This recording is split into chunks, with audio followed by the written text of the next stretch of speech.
بادشاہ اور شیخ چلی۔ ایک گاؤں میں ایک بڑھیا رہتی تھی۔ اس کا ایک کام چور بیٹا تھا۔ شیخ بھی گانے میں بہت ماہر تھا۔ اس کو شیخ چلی کے نام سے پکارا جاتا تھا۔ بڑھیا محنت مزدوری کر کے اپنا اور اپنے بیٹے کا پیٹ بھرتی تھی۔ ایک دن بڑھیا بیمار ہو گئی۔ گھر میں کھانے کو کچھ نہ تھا۔ رات کو ماں بیٹا دونوں پکا کیا۔ اگلے دن ماں نے کہا، اب تم کچھ کام کرو، جنگل سے لکڑیاں ہی لا کر بیچ دیا کرو تاکہ گزر اوقات ہو سکے۔ ماں کی بات سن کر شیخ چلی نے جنگل کی راہ لی۔ جو درخت اس کے راستے میں آتا وہ اس سے پوچھتا، میں تجھے کاٹ لوں یا نہیں؟ کسی درخت نے بھی اس کا جواب نہ دیا۔ شام ہونے کو تھی۔ شیخ چلی گھر واپس آنے کا ارادہ کر ہی رہا تھا کہ ایک درخت نظر آیا۔ اس نے پاس جا کر پوچھا، میں تجھے کاٹ لوں؟ درخت بولا، ہاں کاٹ لے، مگر ایک نصیحت کرتا ہوں، میری لکڑی سے پلنگ بنانا اور بادشاہ کے دربار میں لے جانا۔ اگر بادشاہ اس کی قیمت پوچھے تو کہنا کہ پہلے ایک دو راتیں اس پر سوئے، پھر اگر مناسب سمجھے تو خریدے۔ شیخ چلی نے درخت کی ہدایت کے مطابق اسے لکڑیاں کاٹ کر پلنگ تیار کیا اور بادشاہ کے دربار میں پہنچا۔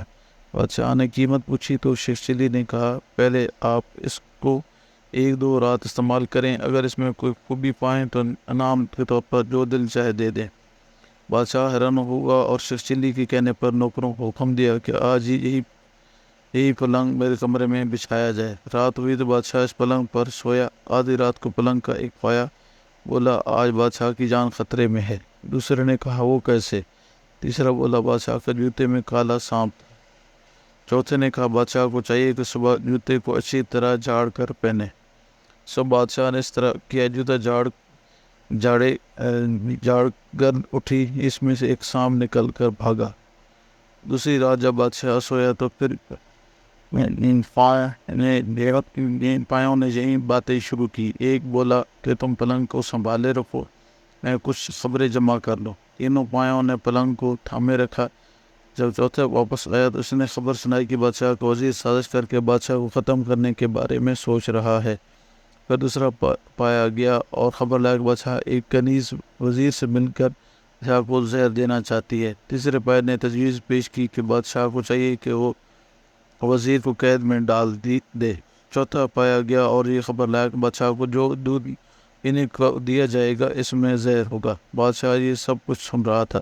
صبح اٹھ کر جب اس نے دودھ دیا گیا تو اس نے نہ پیا بلکہ ایک بلی کو پلا دیا۔ بلی اس کو پیتے ہی مر گئی۔ تحقیق نے بادشاہ کو پتہ چلا کہ واقعی اس کا وزیر اور کنیز دونوں مل کر اس کی زندگی ختم کرنا چاہتے ہیں۔ بادشاہ نے اپنی کنیز اور وزیر دونوں کو قید میں ڈال دیا۔ بادشاہ نے شیخ چلی کو بلایا اور پھر بہت انعام دیا۔ شیخ چلی اب مالدار ہو گیا تھا۔ بادشاہ کے دربار میں اس کو عزت ہونے لگی اور دونوں ماں بیٹا بڑے آرام سے زندگی بسر کرنے لگے۔